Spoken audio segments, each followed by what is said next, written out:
Pause and reflect now to supersize your business. Sharon Horne-Ellstrom here. I'm going to take a little bit of a different tact today because it's something I've discovered over the last couple of months that I need to do much more of. And that is stop, take a deep breath, pause, and reflect on what's going on. Understand what's working, what's not working, the good, the bad, the ugly. I do that a lot, but do I actually take a breather? Do I take a pause? For the longest time following my sudden cardiac arrest, I would take a walk a couple of times a day down to what was called the Dike. It's still called the Dike, but I don't work there, or I don't have my business downtown there anymore. But it's an old bridge across the St. Croix River that has been turned into like a walking path and things. They do fireworks off the end of it, etc. in 4th of July. But it's a great place to walk because there's water on either side. It's the old bridge across the river, right?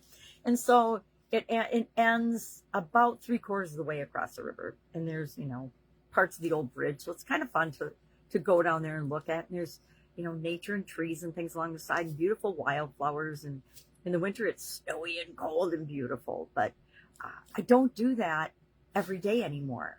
I try to get out every day, and I can make excuses, but I just have stopped doing it until I joined the school platform and realized that I'm being attracted to things that I need in addition to building my own community. And so my community might make a pivot or a change. I don't like the word pivot just because it got so popular during the COVID pandemic. But we're just finishing up today our monthly focus on each of the different 9 areas and aspects of the life framework: physical, mental, emotional, spiritual, financial, relationships, contribution, and confidence. Communication.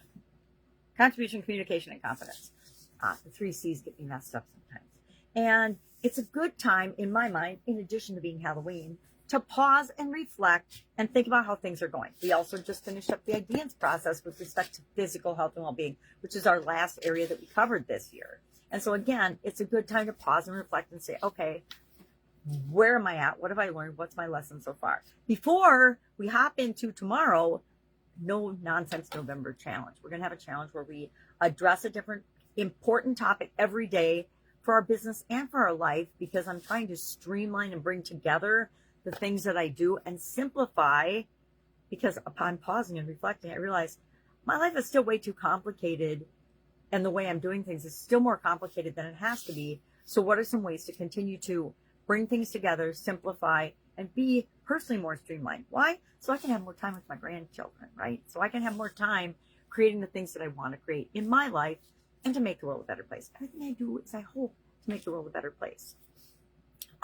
So today I challenge you in your business to take a breather, take a pause, and think about what's working really, really well, what still needs attention, because we're going to attend to that over the final 2 months of this year.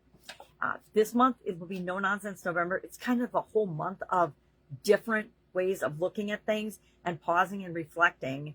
We're not pausing and reflecting, but we're looking at things differently. We're taking a break from the structure we followed in the year so far. And then December, we're going to hop into a massive review of each of the 9 areas, as well, and hey, where are we at? As well as structuring and setting up for next year so that we have the success that we want going forward, right? And then guess what? You'll have a process you can use every year to create the business that you want. And that means you get to create the life that you want as well. So today, pause and reflect. Share one thing in the comments below that you're thinking about today. Like I just shared, I'm thinking of pivoting my whole school platform to a different emphasis. And I keep thinking about it, so it's feeling more and more like it's the right move for me and for the community that I'm creating there. Love to hear your take on that. Love to hear your take on anything that you have questions on or comments or concerns about. Please share them in the comments below. Don't just keep them to yourself, because that's how we make the world a better place, is by sharing what we're learning, what's working for us, what's not working for us, what we need help with. Right? Have an awesome Halloween, and I will, of course, be with you tomorrow with No Nonsense November. Woohoo! Bye.